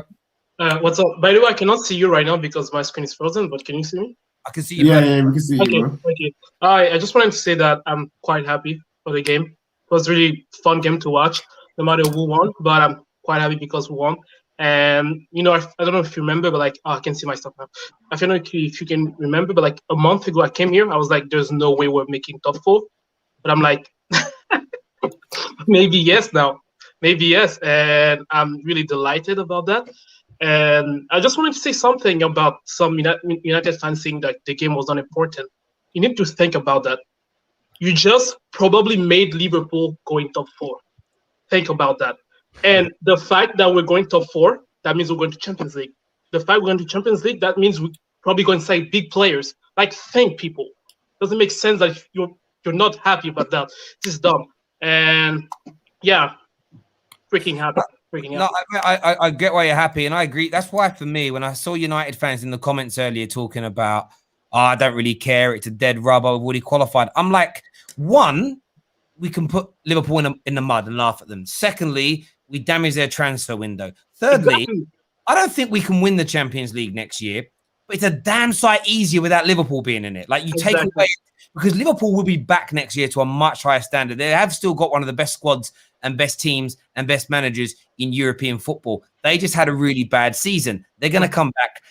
For me, any Man United fan who's not bothered is crazy. It's a mad one to me. Peterson, how confident, scale of 1 to 10, are you that you're going to make the top 4 now? The thing is that Burnley, they're kind of tough for us because we know they're not going to attack. So I would say if we beat Burnley, it's done. It's done. Burnley will attack, though. Chris Wood's bagging hat-tricks, man. Burnley are going to attack. Yes. Burnley are going to attack against us. Yes. Why would Why would they not attack against us? They're a They football don't. team in the so Premier they League. can, so Wait, Sean Dyche you know, loves guys, ruining teams. No. We are not Sonny. We are not giving What? Sonny that one. He's not. No, hang on. Let me finish. Then they cannot be relegated. They can't be relegated. Why would they not attack? Sonny, you just said, why would Burnley, Sean Dyche's Burnley, not attack? They're a Premier League team. You're saying that like teams don't park the bus in the Prem at that level. Chris Wood scored a Against hat-trick Liverpool. last week. Against who? I don't know. I think it was Wolves. Oh, sorry. Okay. That's Liverpool's level, then, is it? Oh my God, bro! No, Listen, I never said it was our level. Peterson, thank you very much for coming on and having your say. Listen, Sonny, man, my team lost tonight, but you've actually made me happy in my soul with some of the things you've said tonight, That's Sonny. right. Madness, bro. Honestly, bro. Honestly, next up, man like Ram is here. What you saying, Ram? Well, firstly, I want to say Eid Mubarak to all the Muslim brothers and sisters, you know. Secondly, Sonny, you're having a mare, mate. You're having a mare. Where is this came from? You, bro, you have to get that Mane treatment, bro. You need that Mane treatment. You need to get a drop from what you said today. My God. And thirdly, look, brilliant win. Like, we pressed from the front. We actually scored some goals, which was actually pretty good. Man United didn't play well. Fred was absolutely shocking, was falling over the place, playing the ball straight to Trent Alexander-Arnold. The whole defense was absolutely shaky. I said it before about Eric Bailly. He plays like a right back. His defensive IQ is absolutely shocking. He's always aggressive to tackles. Doesn't need to be, but I said this before, and United fans still think he's their best centre back in the club, or some United fans. But one thing I want to say is Paul Pogba was shocking today. I thought he was going to step up and grab the game by the stuff of the neck. And my guy let Trent Alexander-Arnold run past him like some ballerina. Like that. I think we need to talk about that performance, because if you want your big players to step up, Pogba has to be there. And I think he was underwhelming today. I thought he was going to be absolutely brilliant today, but it was absolutely shocking. Honestly, I'm not trying to defend him here. I don't like Paul Pogba, but he was out of position. He's not a left winger. No, I'm not. He's played well at the left wing. He's played well attacking wise to the left winger. Yeah, Tom. He's up against a great attacking fullback there. When he got moved into midfield, how good he was. But today he just wasn't good enough. And that's the thing. The United team, I'm not pinning it all on Paul Pogba, but the United team were not good enough today, and he's including that. He gave away the foul for the second goal. He lost the man for the second goal. He allowed Trent to skip past him like he's not there. We expect more from him from these games, and I'm not going to sit here and say it's Paul Pogba and there's so many excuses for him. No, he was not good enough today, and we know there's more from him, and it's better for him. Could Ollie have done things make it easy for him to be the best? Hang on, but KJ, you make excuses for him all the time. Yes, he could. Yes, he could have. But today, what excuse is there to be made for him today? There is none, Sonny. I'm not like you could make Sorry, Ram. The only excuse I would give Pogba today is that Ollie should have made the changes sooner. He's done very well on that left-hand side in recent games, to a point where I actually said we should start with him there in that position, with Greenwood on the right and Cavani in the middle. But this is where great managers step up. It wasn't working. 20 minutes in, change something, do something different. That's the difference in it. You know, he's up against Trent here. It's a great Ram, I've been told all stream I make excuses. One at a time. But there isn't what excuse am I making? You just said you were making an excuse. I didn't really hear where you come from, but I just heard you before you said you were going to make an excuse, and then you said something about Pogba. I can't even. I'm not giving Pogba an excuse for his performances, but we should have changed our shape because the shape wasn't working. Well, that's your excuse then. No one's Sonny, no, man. I've been told all stream that I'm making an excuse after excuse after excuse. Sonny, making an excuse would be saying Pogba was good, but the issue was this. Exactly. No, but isn't that what you're saying? That isn't what I'm saying. That isn't what's being said at all. What you're trying to do now, Sonny, is you're trying really hard to get a gotcha moment. You're not thinking it through enough. And just on your Burnley, you're blaming it on Solskjaer. I'm putting part of it on Solskjaer and part of it on Paul Pogba, because I thought Pogba's technical ability was so good. Surely he doesn't need a manager to run him through a game like this. So Sonny, please, Guys, mate, Sonny, please. please. oh, hang on, guys, one Why at are a time. you acting like I've said something mad? One at a time. No one is saying that he needed Ollie to run him through the game, but the shape wasn't working for Man United because he doesn't have the mobility to run up and down that left wing like a left winger. And where we were struggling, we were overturning the ball from you on a number of occasions in the first half. We only had speed on the right-hand side and we didn't have the balance to go left. There were times we had the ball, Pogba was out on the left, and we didn't spread the ball out like we needed to. So it wasn't working for a number of reasons, including tracking Trent up at Pogba can't run up and down the wing for an entire game, tracking a player and then attacking. That isn't the kind of player that he is. Ollie should have recognized that. On Pogba, his marking, his defensive play was awful, and there's nothing about his positional sense made that any worse. Two things can be bad at the same time, and it isn't an excuse. No one's giving Paul Pogba an excuse. On excuses, though, just on Burnley, you said that they attack. Second lowest amount of shots per game in the Premier League, second lowest shots on target, lowest amount of dribbles, and lowest amount of chances created per game in the league. But they Sonny, if you said goals. no, Sonny, if you said counter attack, then it might make sense. That's the same thing. No, it's not. It's not. Counter literally has the word attack in it. Sonny, listen, Ty is one of the greatest YouTube sensations in the world because he drops his little gems in every now and then. Tonight, you've gone, never go full Joey Essex on the show. Never go full Joey Essex on the show, my When guy. I say Burnley attack, I mean every single bit of that. I got asked, are Burnley going to attack us? Yes, they're not going to be relegated. Yeah, but Sonny, like you said earlier, you can say that about every team. Every team attacks because every team get a counter Yeah, attack. but every team do attack. Sonny, do you think if Sean Dyche is given the opportunity, to ruin a season for a big club, he's going to sit there and go, nah, let's just attack them. Let's give How's them he going to ruin a everything." season? They're in the Premier League. They're staying there. No, Because if they beat us, our season. season's ruined. Your season. Our season's ruined if they beat us. By Sonny, I stuck my neck out for you. Yeah, I'm actually, Sonny, you've actually, honestly, I've never been so cheered up after a Man United loss in my life. Some of the things you've said tonight are beyond cap. They're, I don't know what they are. Breaking news, Sonny has been transfer listed by FSG, is what Samuel says here. Listen, Ram, thanks for coming on, mate, and having your say. Really appreciate that, buddy. Top man. Next up, Bryant's here. Man United fan, Bryant, what you saying? Oh, man. We rested 10 players for that today. Is that what we did? We rested 10 players to go out there and perform like that. Oh, man. That's so bad. That's so bad. I don't even care. Like I know some Liverpool fans will try to spin it and be like, oh, like Manchester United bottled it. They gave Liverpool an opportunity to get into the top 4 and stuff like that. Like all that aside, like I always want Manchester United to go out and beat Liverpool regardless of when we play them. But we can't beat Liverpool playing like that. And so it's just sad. I will say though that Sonny has cheered me up. So good on you, man. I'm still yet to understand what I've actually done, honestly. This is why and Sonny, that is why you made me smile so much because you have no idea what you're talking about, and I love it. Yes, I do. Of course, I do. No, but you know, it's one of those things. You know, this whole season we've been rehashing and hashing again the same old stories and plot lines about this Manchester United team. And I'm just tired of it. You know what I mean? Like we know McTominay and Fred aren't good.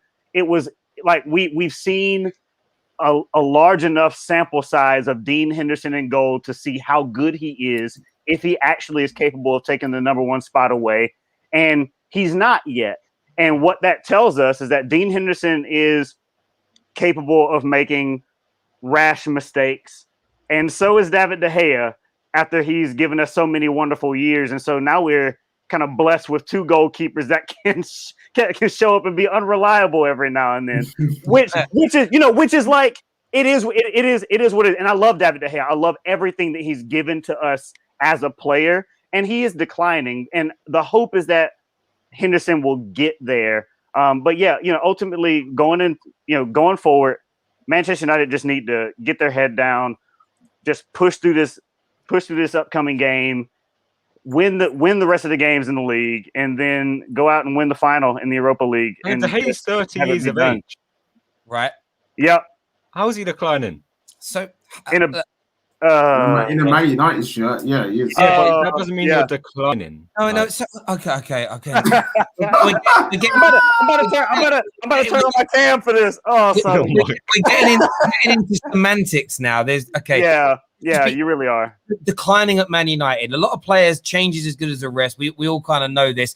This is the best comment of the night. I am going to show it. It says, "Oh wow, United criticised Trent Alexander-Arnold for poor defending, but when Liverpool do the same for Pogba, excuses. Sour cream. Trent is a defender, so he's defending to be criticised more than in midfielder."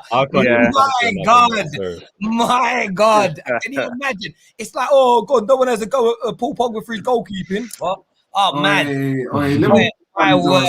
They're a special breed. They're a special breed. I don't know who that. Listen, I love it. I love the trolling tonight. Look, Brian, mate, thank you for calling in and having your say, mate. Big love as ever. Thank you very, very much indeed.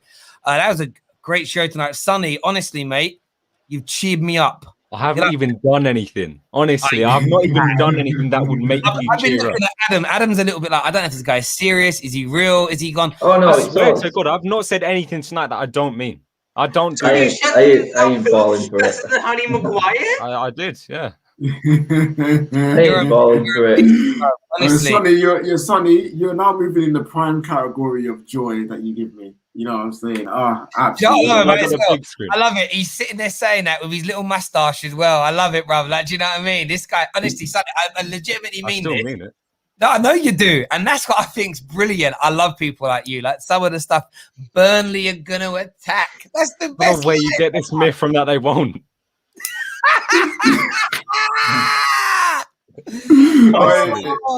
Hey, Sonny.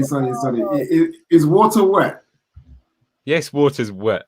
Yeah, okay. Could you see that reaction? That is how you sound to us when you say what you say. That is how you sound. I don't get it. Sonny, listen. And this is why you're wonderful. I don't understand, honestly. Some of the things you said tonight are crazy. Do you know what I mean? It's, I mate, you're brilliant. You're legitimately, in my heart, you've made me smile. Like, you know, your heart smiling. You're like, oh, I felt so warm and fuzzy. That's not even what I want. I wanted to come on and actually chat about Man United, say how bad they were. How have I made you happy? Because you chatted pure nonsense. And no, I haven't. It's so like it's about like, listen, you remind me of Joey Essex tonight. Do you know what I mean? It's Joey Essex level stuff you've come out with. He actually says dumb stuff. I've not said anything dumb. One of you said Nat Phillips is better than Harry Maguire. Yeah, I still don't get what's bad about it. Nat Phillips is Swansea level. When I say better, you mean better for their club. Semi-final level. Oh, my days. You killed KJ. Oh yeah, KJ's gone. KJ. I can't even remember what happened in the game. I know. Man United won. Man United won. Don't try it. Don't try it. Gone. Honestly, we're changing your name now on the show to Joey. Joey, mate.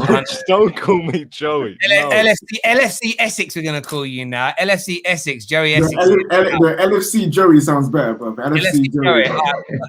Mate, it's been amazing. It's literally been I actually don't care that Liverpool beat us tonight now. That's how happy. No, we're not doing this. You do care. No, this is what I wanted to say as well. No Man United fan is going to tell me they don't care. No one's going to do that. Of course I care. Like we don't. Well, don't say no. You know what's really funny? Like sorry, go on, Adam, go on, mate. No, it's that you've actually taken the anger away from United fans on our own club. That's what you've done. You've taken the anger out of us by just comically getting through the stream. That's it. You've just made our night better. You've tried so hard to make us angry that it's made us laugh. Do you know what I mean? I don't understand how that works. Do you remember like when Scrappy Remember when Scrappy Doo try and fight the big people? It's, look at Scrappy. It's been like a Scrappy Doo fight. I actually made good points tonight. If you listen, I made good points. You know what you've done? You've extracted the pain and it's giving me joy, bro. Fat Sonny, you know what? Have your 4-2. Thank you so much. This isn't even what I wanted out of this. But yeah, you see. This is what you've made, though. This is what you've made. Well, this wasn't Harry the plan. Maguire is better than Nat Phillips. Don't try and come on and say you. This is your Frankenstein, Sonny. Sonny's come here. He's the one leaving annoyed. Who really? I watch highlights back. I'll be fine. Yeah, that is very, very true. Samuel here with the super chat says, Sonny, Brexit football incoming. Sean Dyche masterclass incoming. Woody's hat trick to Sonny is the most deluded Liverpool fan I've ever seen. If Burnley beat us, I'll send you lot my PayPal. Yeah? How much is in there first? Well, after you lot give me a few quid, then should be quite a bit in there. Why are we going to give you money? Because I proved you all wrong embarrassingly. I'll make but before you do that, you've got to make the deal before you say that, though. Okay, mate. okay. Yeah. I'll make you a bet. I'll make you a bet, Sonny. Right? Yeah. £200 bet. I'll give you £200 if Burnley have more attacks in the game than you. Well, no, I have to give you £200 if we don't. If Burnley do less attacks, you give me £200. In fact, I'll pay you that in installments. I'll do what FSG do. I'll make it even easier. I bet Burnley don't even create 8 chances against you. 8 chances. So yeah, okay, but 8 chances are minor. That's not even big chances. So yeah. So on the stat sheet at the end, if they have like shots, if Burnley have 8 or more, Sonny owes you 200 quid. Not shots. No chances. That's how are we going to know what chances is then? No, there's stats. There's stats for it. But Sonny, do you know if Liverpool have more chances, then you've got to give me £200. Oh, that wasn't the deal, was it? But they attack. Burnley attack, so it could be 50-50. If they both attack the same. No. That was not the deal. You said if Burnley get 8 chances or more, I get my money. If they get less than 8 chances, I don't get my money. You get your money. It doesn't matter how many chances. You don't have the facilities. You don't have facilities for this deal, bro. Just don't. I know. KJ, I'm paying it in installments. It's fine. What installments, bro? He's doing an FSG. He's doing an FSG. I've been into it. There we go. Listen, everyone who's tuned in this evening, I've actually enjoyed. This is the only stream I've ever enjoyed after a Man United loss in my life. Sonny, honestly, you could make people happy in hospital, bruv. Like you're like you're like Patch Adams, bruv. Patch Adams there, bruv. Making them jokes for the sick. Do you know what I'm saying? Listen, everyone who's tuned in, a massive thank you to each and every single one of you. Please subscribe to the Football Terrace, and go and like the Give Me Sport page over on Facebook. Until next time, take care. Goodbye. God